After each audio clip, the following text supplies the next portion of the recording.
In episode -1 of Unshuffled, we find bands that the other person has never heard of. But first, here's some awesome intro music from 7 Planets.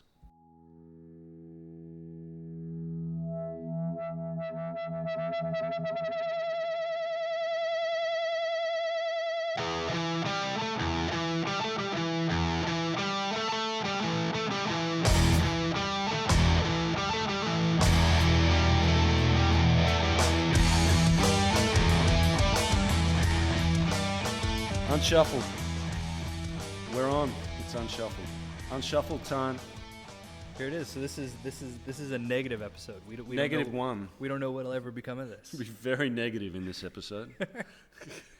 So in this episode, we're going to be talking about the each one of us has come up with 5 bands that we think the other has not heard.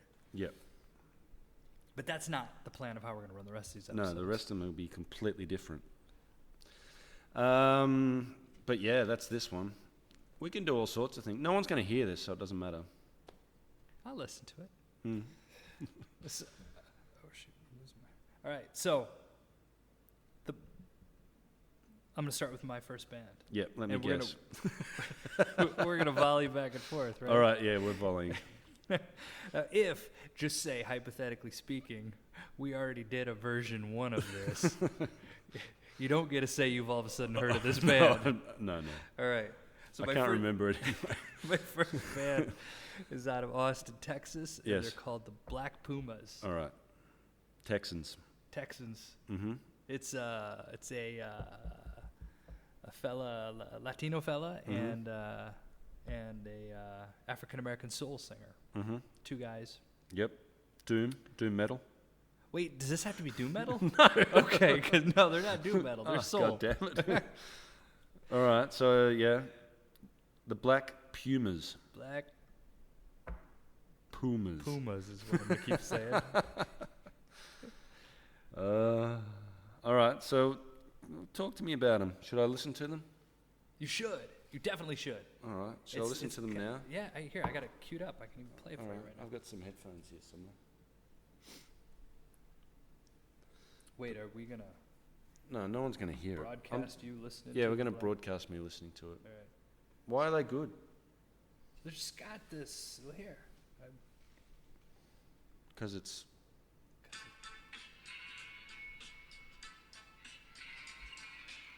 Hey, we don't want to break copyright. No, that's true. So it's sort of funky stuff. It's soul. It's soul. It's fun. Are there any horns? No. They're backup singers. Oh, that's nice. Right? Yeah. That's good party music. All right. The Black Pumas. This is a recent album? Yeah, it just came out this year.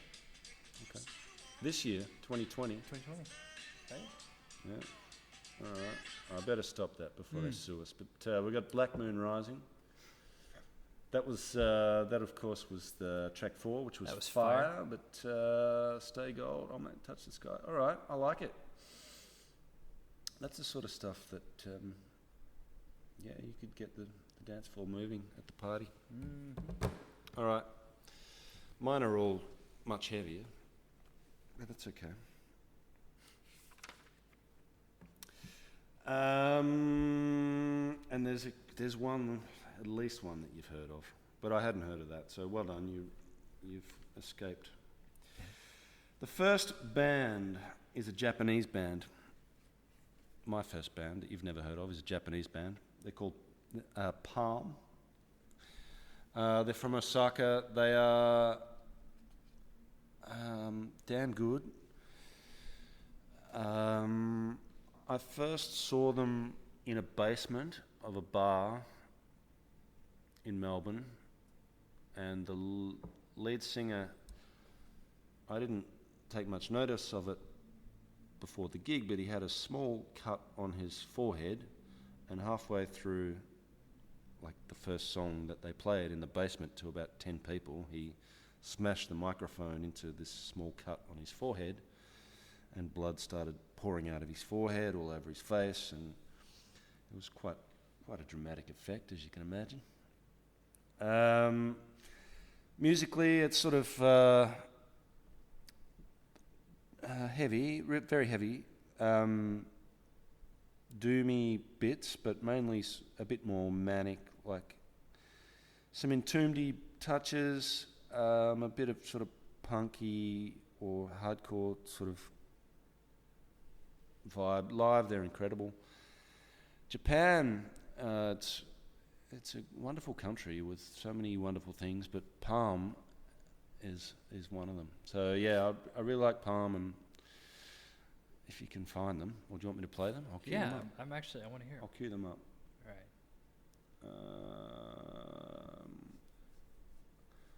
And yeah, every time they come to Australia, every time they've been to Australia, I've gone and saw them. They're awesome, and they're really nice guys. Love Palm. You met him? Yeah, well, just after, because I had a T-shirt. I'm like, oh wow, this guy's got our T-shirt. Palm, Palm.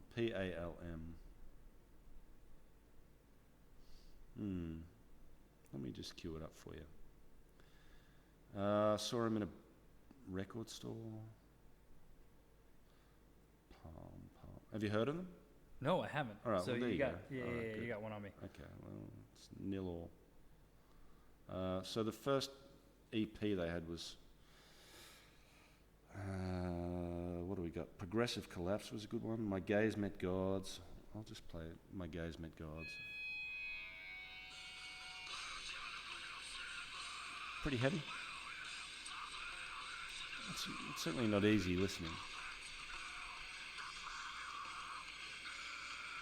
They're Japanese. Japanese. Are they, are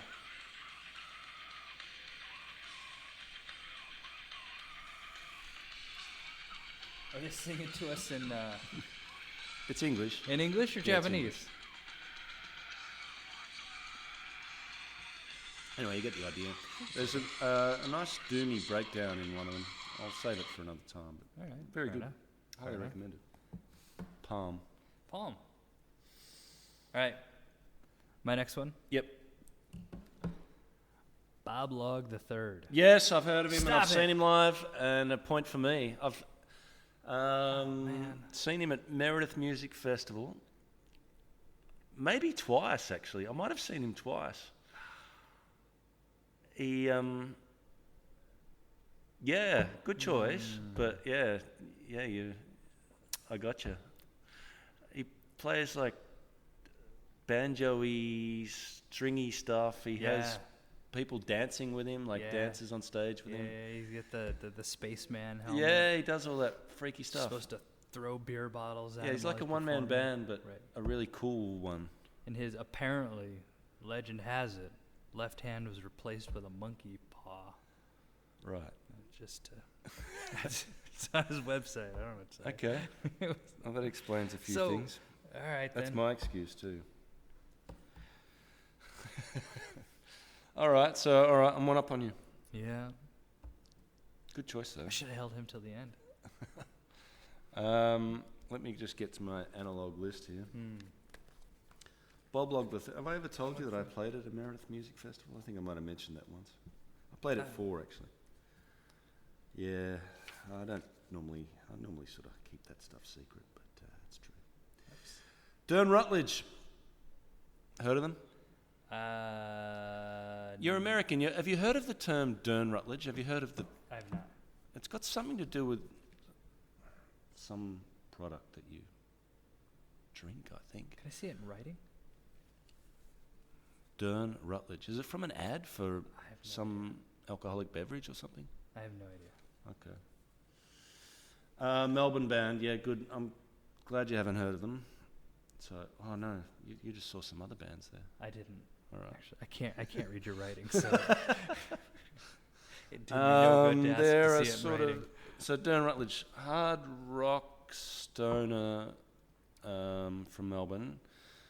The singer is Craig Westwood, who's also known as a very fine craft brewer. And there's a song called "So Far From the Metal" that is really simple, sort of in an AC/DC kind of way. It's even got that Hell's Bells tolling bell, and it's great. And like any cover band could play it, but it's just, there's something about the simplicity of it. And yeah, I don't know, there's something to be said for simple, good tunes, I think. So far from the metal, Dern Rutledge. So there was a basketball player for Texas A&M named Deron Rutledge. That's not him. No, okay, I have no idea. I don't think he was in the band. I've got nothing. No. He went on to play for the ABA. No.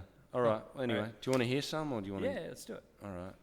I've got some here. YouTube, you can find this stuff. They recently played a sort of reunion gig, actually. Would have been nice to be there. Reunion gig. So they were no longer with us there for a while? Well, they never made it. Like, they should have. What's it called?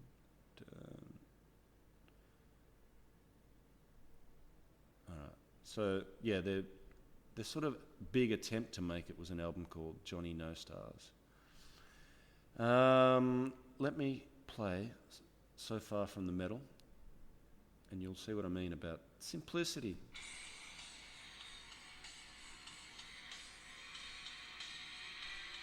Tolling bell.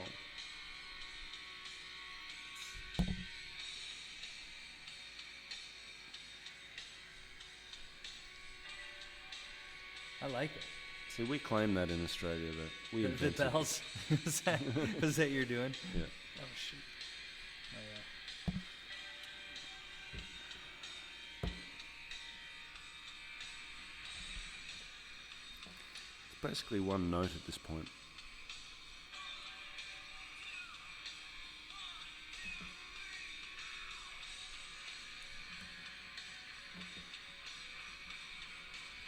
Still one note. I don't think he's changed his hand position on the guitar at this point.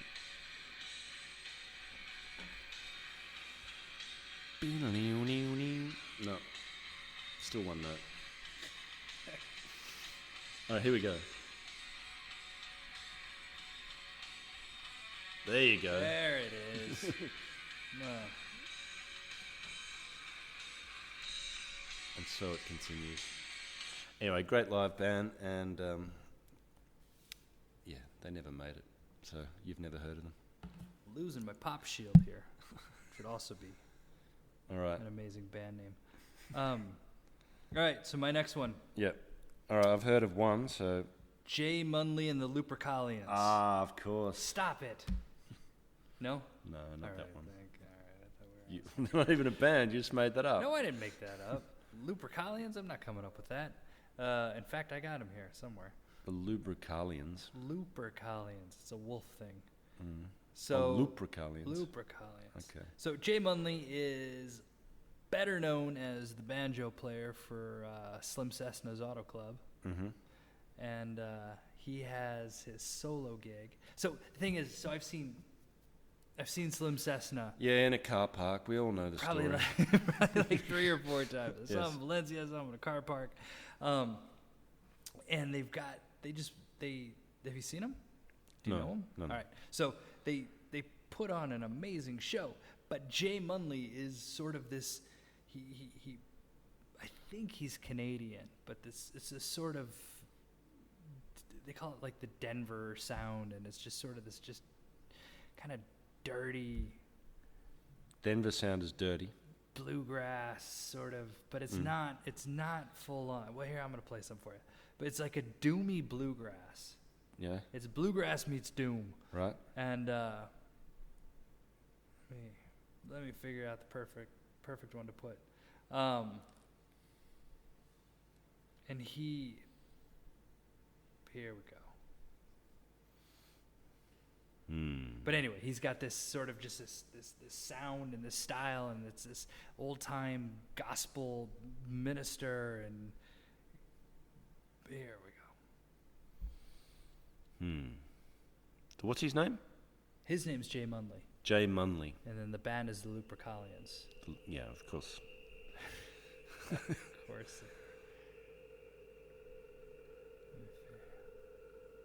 All right. Yeah. Kind of a long intro. Yeah. This is great for podcast. All right.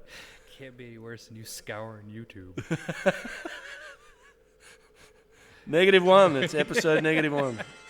Here we go. There's the banjo.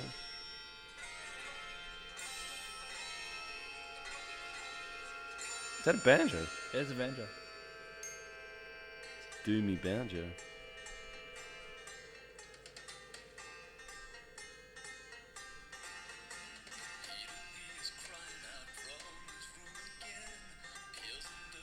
Right, if Peter Steele was going to start a bluegrass band, this is...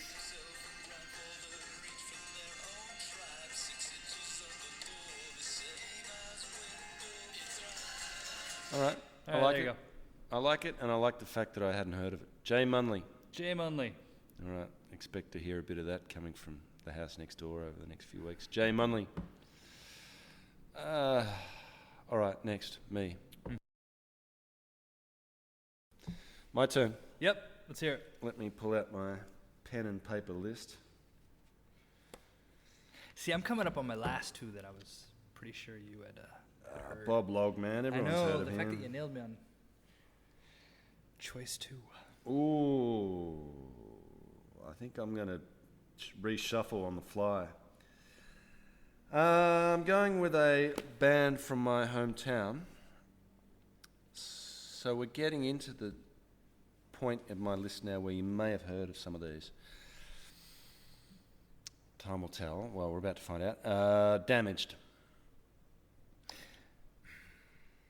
All right. Now, Damaged. see, I know... Oh, Have I mentioned them to you? no. All right. So, have you heard of Damaged? I know of a band, Damage. All right. No, not But this is Damaged. Damaged. Damaged. It had Very already different. been done. Don't confuse those two. All right. Then I don't think... I'm gonna go ahead and All right. I'm gonna say no. Because I'm going to claim them as Australia's greatest metal band. Ooh. Certainly of the sort of more extreme variety. And the fact that they're from my hometown of Ballarat makes me very proud, very parochial. The drummer in particular I know his nickname, Skits. Matt, can't remember his name. He used to practice in his garage, and some friends from school used to hear him and it's like, this guy, out in his garage again. He'll never do anything. But he turned out to be an amazing drummer. And just technically a great band. Unfortunately, they never kept it together. They had a lot of like just when they were on the cusp, there's a biography about them called The Brutal Truth, which has the word brutal in it, I would say, 200 or 300 times to describe their music, as well as various synonyms of the word brutal, probably another 400 or 500 times. It's a brutal band. Their first album was called Do Not Spit, which was written on the walls of Flinders Street Station. So when you arrived in Melbourne on the train and got out at the train station, you would walk out into these tunnels where on the wall was written, Do Not Spit. And of course, what do you think was covered all over the sign that said Do Not Spit? As you do. Yes, as Australians do in the face of authority. People spat. So that was the album cover. It was like a tiled wall with Do Not Spit with flecks of spit all over it. And great album. I'll play you a song called Nails. If I can find it. Nails. And I'll play you the start of Nails. Nails in the Cake of Lies is the sort of chorus. Not that you'd ever understand it without a lyric sheet, but let me find it. Yeah, I remember seeing these guys when I was 18, and it's just a shame they never quite kept it together. Like, they supported some big bands, and they were on the cusp, but just fell apart a couple of times, just as they were about to break it. I still think their EP was one of the biggest selling Australian metal albums of all time. But anyway, you can just listen to the drums, the kick in particular. Oh, Jesus.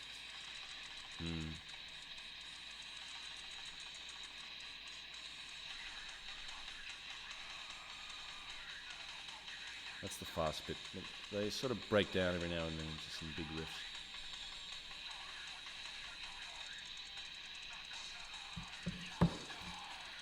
Of course, a telephone speaker is the best way to appreciate this sort of music. But you get the idea with his feet, like, man. Yeah. There we go. So are they not together anymore? No. They went on and did other things, but yeah, the biography's an interesting read. And yeah. See, you're bringing in the local stuff. Yeah, which I appreciate. Well, The only local I could bring in was Slipknot. Right. And I would have lost this game long ago. All right. So my next one is Twilight Singers. Right. Well, No. no, nothing. All right. It's do you know Greg Dooley? He was with the Afghan Whigs, and this was one of his many side. Well, I think it started as sort of a heroin-induced side project, but don't quote me on that. And so it has that sort of that edge and that. Afghan Wigs was what, psychedelia? Kind of, sort. No. I don't really know the Afghan Wigs that well. All right, they were kind of Trippy sort of. kind of, sorta. But here, I'll play Twilight Singers for you, just a little bit. So, but you're not telling me about the Afghan Wigs. You're telling me. No, I'm telling you about Twilight Singers. Right. I was using Afghan Wigs as a touch point if you had known them, but.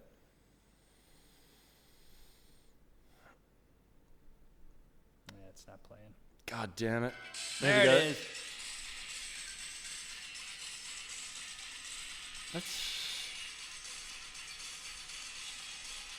That's got a real 80s kind of feel to it. It Am I wrong? does, but he keeps no, it does, but it still just maintains this dirty sound throughout throughout the entire album. You like your dirty sounds. I do like the it Denver dirty. sound. That's not the Denver sound. I'm sorry. No, it's a different sound. This is New Orleans. Different dirty. Different dirty. All right. Anyway, so there it is. Twilight Singers. Well, credit where it's due. I haven't heard of them. Well, that's from the devil I heard of. But I want to. You want to play anything else from them? No, I'm queuing up my next band, so Oh, that we don't okay. have these awkward silences. Yeah. Who cares? They're either going to listen or they're not. It's part of our shtick, awkward silences. If you've made it this far. All right, I got a prop because part of my sort of philosophical underpinnings for wanting to start this project was to encourage people to buy the physical media. And I bought the physical media for this album recently. It's a 2006 or maybe 7 album. Oh no, 2005. The band is Red Sparrows. You've heard of them, haven't you? No. Oh, yes. I was sure you were going to say yes. A little bit of... See, one of my favourite bands of all time is ISIS, Yes. which is a classic case of a band's name that didn't age well. Right. I used to wear an ISIS t-shirt around, and I'm not sure I'd wear that through an airport at least anymore. Met with mixed reaction. There are a few other, like, remember when Anthrax were going to change their name? I do. I do. Yeah, I'm glad they didn't. So post-ISIS, guys went their separate. Certain people went their separate ways. Who? Jeff Caxide, I think, was the ISIS guy that went on for one album at least with Red Sparrows, but instrumental. And I've been listening to a lot of instrumental stuff lately, partly because I find it easier to correct maths tests when there's no lyrics.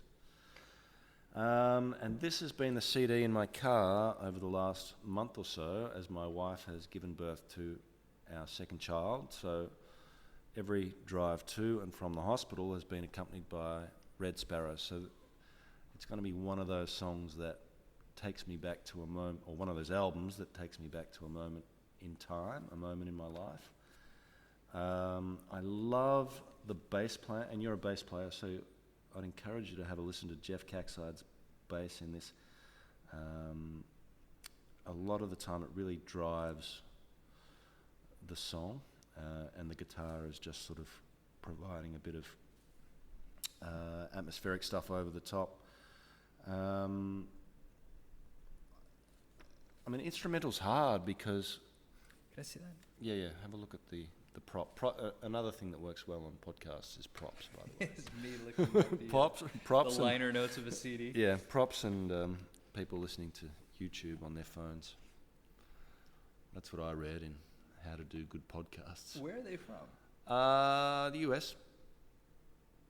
If you want me to be more specific. No, I see this was recorded in San Francisco. Yeah, it's got a San Francisco vibe to it. Is it dirty? It's not dirty. Certainly not dirty. I think Caxide these days does movie soundtracks, and it does have a lot. It does sort of ebb and flow like a movie soundtrack. It's very symphonic. I'm not going to play anything for you. It'll take too long, but I can't wait to get into their later albums. I can't believe I missed them at the time, but that's part of what we're doing on Unshuffled, is going back and picking up on bands that we should have listened to, that we didn't. Red Sparrows. I'm intrigued. Yeah, really good. How many albums do they have? They've got 4 or 5, I don't know, maybe more. Is this the first one? They've had a few. Yeah, that's their first. And like the names of their songs, so they're so pretentious, and I love it. So they wrote a poem, and it's like each line of the poem is a name of their songs. So this is about. So the first song is alone and unaware, the landscape was transformed in front of our eyes. That's track 1. Track 2, buildings began to stretch wide across the sky and the air filled with a reddish glow. I'll spare you the rest, but it's this sort of poem about the 6th extinction. So, yeah, very uplifting stuff. The 6th what? Extinction? The 6th extinction, yeah. Oh, all right. So something to look forward to. Nice thing to be thinking about when you're welcoming a newborn into the world. Right. But great album and highly recommended. Your turn. All right. So here's my last one.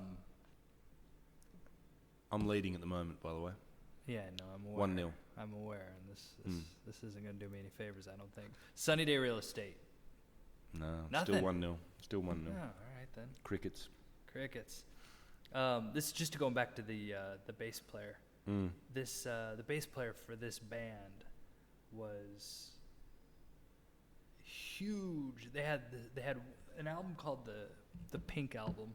Came out in 1995, and it was hugely influential on sort of even how I viewed playing the instrument. Which instrument? The bass. Right. And the You are a multi-instrumentalist, let it be known. None of them well. So the bass player for the band actually has since, and this is where I thought I was going to get burned on this, because he's since gone on to play. He's now the bass player for the Foo Fighters. Right. And he does not do near like the cool things he did for this band. I'm trying to figure out what song to play. They kind of drift emo, but the bass. It's all right. The bass always stays. I'm okay with that. That's okay. They're allowed to. Nope, that's not the one I wanted. What is emo anyway? Angsty. Kind of angsty. There it is. It's not emo. That's like.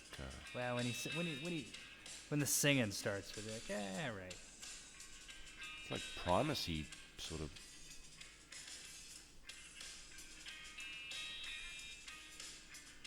So very bass heavy, bass driven.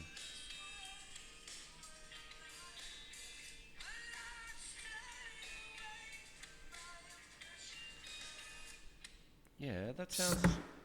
Start to finish, the bass on that Yeah, album that's good bass.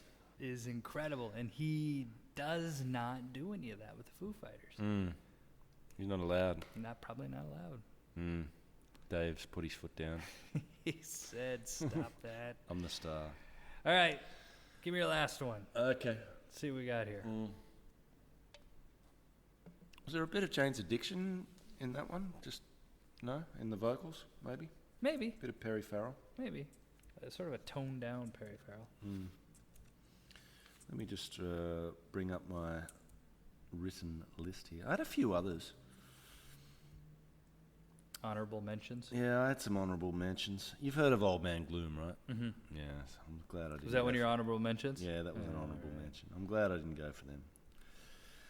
And I was going to go, I thought more local stuff, but that's not fair. So the last band I've gone for is a recent discovery of mine called Riff Lord. Riff Lord, one word. No, I heard you. I heard you. Haven't heard of them? No. Oh, man. So what? So what can I tell you about them? Not much, other than I just heard this album and I really liked it. Riff Lord. I feel like I should. Yeah, how cool is the name? And they're big Sabbath sort of. Of course they are. Fans. They actually sample like an interview with Tony Iommi on one song called "The Riff Man Cometh." I think they're kind of studio junkies, almost like studio perfectionists. And apparently it took a long time to get this album out because they were just in the studio layering track upon track and tightening it up. And I mean, it's so damn tight. Let me find a song for you. But yeah, I really like them.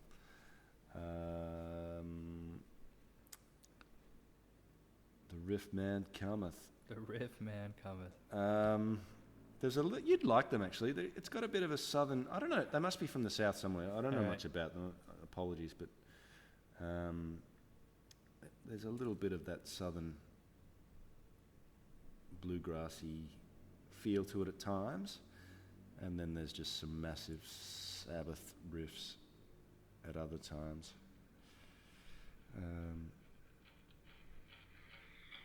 The Riff Man Cometh.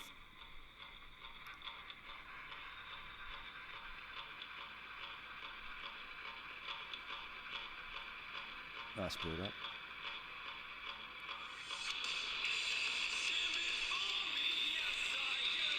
Oh yeah.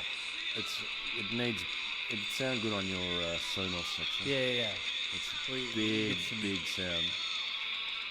Get some low end on that. Yeah, it's huge. So just, I don't know, not a well-known band, but I just love the sound. You know, I'm a big sound freak. and that's just swinging riffs. Huh. Really good. So, Thanks. All right. Well, you won something. I don't know what it is. I won. I won.